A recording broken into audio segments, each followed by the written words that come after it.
Money isn't just about math. It's about power, values, and comfort. Whoever controls the money often controls the decisions. Whoever earns more sometimes feels more entitled. And whoever earns less may start walking on eggshells. Hello everyone. Welcome to today's Real Talk with Nkoya. So today we'll be talking about who pays who, the real war behind relationship bills. Grab your popcorn and let's talk.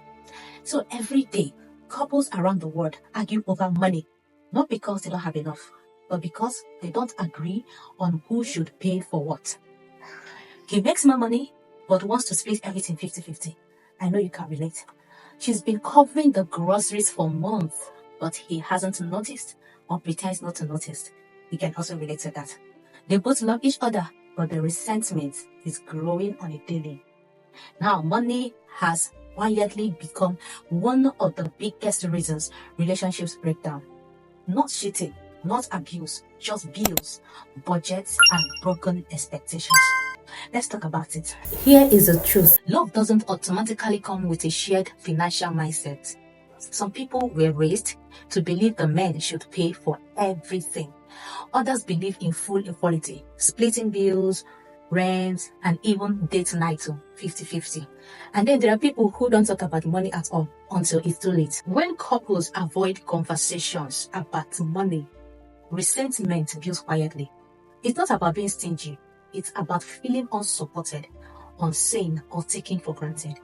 Let's break down some common but messy situations.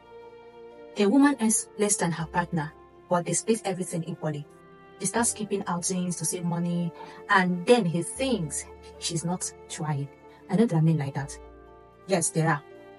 Or let's say a man covers all expenses for years, but when he loses his job, his partner pulls away emotionally because she didn't actually sign up to carry the weight. 3. A couple earns the same amount, but the woman also cooks, cleans, and manages the home. Now it's 50-50 financially, but 80-20 emotionally and physically. These aren't extreme cases. They are everyday situations, and people are silently suffering through them. Money isn't just about math. It's about power, values, and comfort.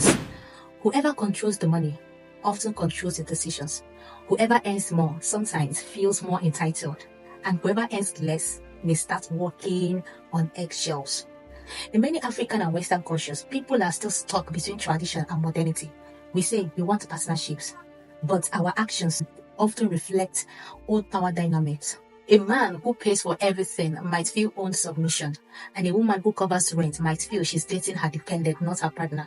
So the real issue isn't who pays, it's what the payment means.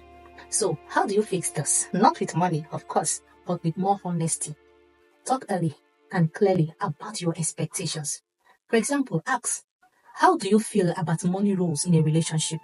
Consider earnings, lifestyle, and non-financial labor like childcare and housework. Now, don't assume, communicate.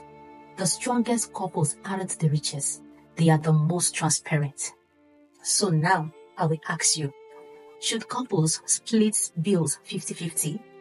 Or should the person who earns more pay more? Or do traditional gender roles still make sense in 2025? Drop your thoughts in the comments. I want to hear your story, especially the part we don't say out loud. And if this video challenged your perspective, hit the like button and subscribe or follow for more conversations that matter.